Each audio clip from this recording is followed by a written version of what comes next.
प्यारे देशवासियों, नमस्कार। आज एक मैं वर्तमान राजनीतिक हालात के बारे में आपसे कुछ बात करना चाहूँगा। गंभीर बात है और आपने अक्सर देखा होगा जो स्वार्थ के गठबंधन, हालांकि राजनीति तो स्वार्थ की होती जा रही है। आज राजनीति में कोई लॉजिक या कोई तुक या कोई सच्चाइयाँ बहुत कम नज़र आ रही हैं, बहुत कम नज़र आ रही हैं। स्वार्थ की राजनीति ज़्यादा हो गई है। जो जब लगता है किसी दल को या किसी नेता को कि ये तेरी स्वार्थ की राजनीति गड़बड़ हो रही है, वो तुरंत कोई ना कोई खेल कर देते हैं, क्योंकि इनको ना देश से प्रदेश से कोई लेना देना नहीं है। टोटली राजनीति के अंदर निजी स्वार्थ की भावनाएं या निजी पार्टी के स्वार्थ की भावनाएं वो बढ़ती जा रही हैं। अभी आप देखिए, जो भी स्वार्थ के गठबंधन है वहाँ हालात है। बिहार में एक गठबंधन अभी चल रहा है नीतीश कुमार का और बीजेपी का, यानी जेडीयू और बीजेपी का, और कई बार पलटी हुई है वहाँ पर नीतीश कुमार की, इधर से उधर इधर से उधर, क्योंकि वो जब भी एक दूसरे को छोड़ करके दूसरे के अंदर जाते हैं तो वो स्वार्थ की वजह से है, कोई सिद्धांतों की वजह से नहीं है। कोई सैद्धांतिक परिवर्तन नहीं आता है। जब इनको लगता है दुकानें यहाँ थोड़ी कमज़ोर हैं, यहाँ मजबूत हो जाएंगी, तो वो स्वार्थ के तहत अदली बदली कर लेते हैं। और यही आपने देखा होगा, महाराष्ट्र में भी यही है।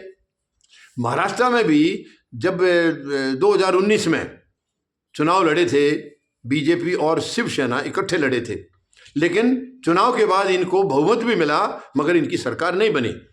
कई दिन टसल रही, खींचतान चलती रही, इनकी सरकार नहीं बनी।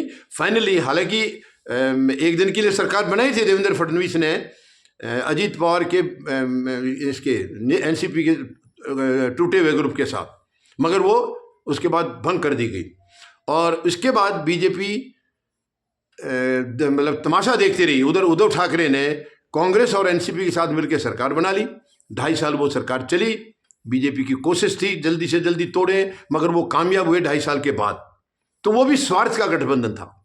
वो राजनीति स्वार्थ की थी, स्वार्थ की थी, क्योंकि उनको ये झटका था कि उद्धव ठाकरे ने तुम्हें झटका दिया है तो तुम्हें उसको तोड़ना है। तो उसकी पार्टी को भी तोड़ा, उसका जो है सरकार को भी तोड़ा।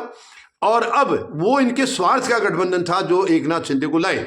अब एकनाथ शिंदे इनके साथ वो टेन्योर तो खत्म कर दिया, उनको 2.5 साल वो सीएम रहे हैं, मगर अब दूसरा जो गठबंधन, अभी दूसरी बार जो उनका अगला कार्यकाल चला है, इसमें फिर मामला गड़बड़ लग रहा है।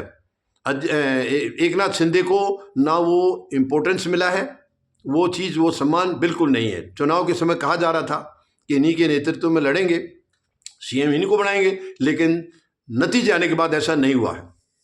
तो अब उनको मतलब सीएम भी नहीं बनाया गया, बल्कि डिप्टी सीएम बनाया गया है। पसंद के मंत्रालय भी नहीं दिए गए हैं। वो गृह मंत्रालय कम से कम मांग रहे थे, वो उनको नहीं दिया गया। तो एक ये स्वार्थ का गठबंधन है, वहाँ दरार आ गई है। सॉरी, हो सकता है ये दरार और आगे भी बढ़ जाए।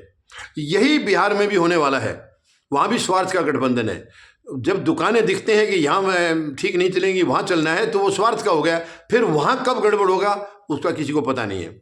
तो बिहार में भी यही ऐसा लग रहा है। बिहार में भी उम्मीद है ये गठबंधन इनका टूटने वाला है। नीतीश कुमार का और बीजेपी का गठबंधन अब ऐसा लग रहा है कि ज़्यादा लंबा नहीं चलेगा। करीब करीब हालात ऐसे लग रहे हैं कि ज़्यादा लंबा नहीं चलेगा इनका।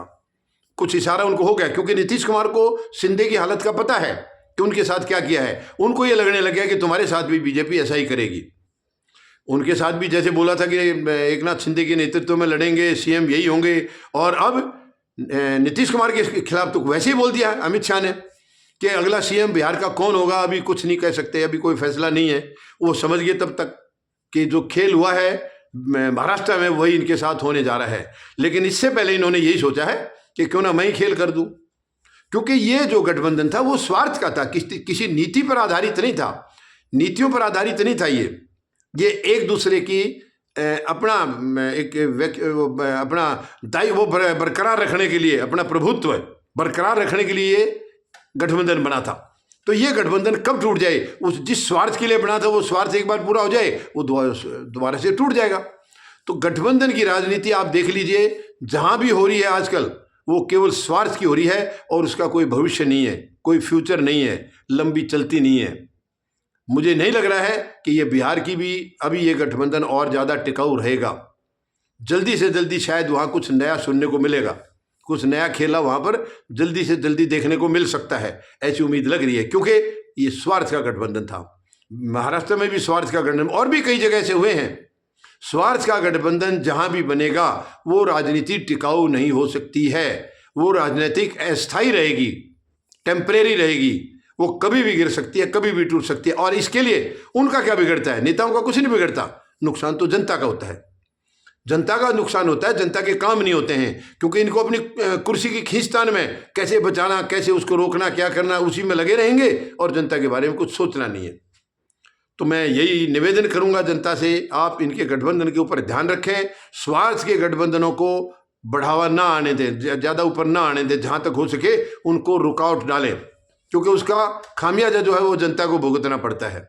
ऐश ये करेंगे, दुकान ये चलाएंगे और जनता को परेशानी होती है, जनता के काम नहीं होते, रुक जाते हैं। क्योंकि ये आज राजनीति में माहौल यही हो गया कि पहले कुर्सी लेना कैसे है उसके जाल में लगे रहेंगे और फिर कुर्सी को बचाना कैसे है, बस यही खेल रह गया है। इसके अलावा जनता के लिए इनके पास किसी के पास समय है ही नहीं, बिल्कुल नहीं है।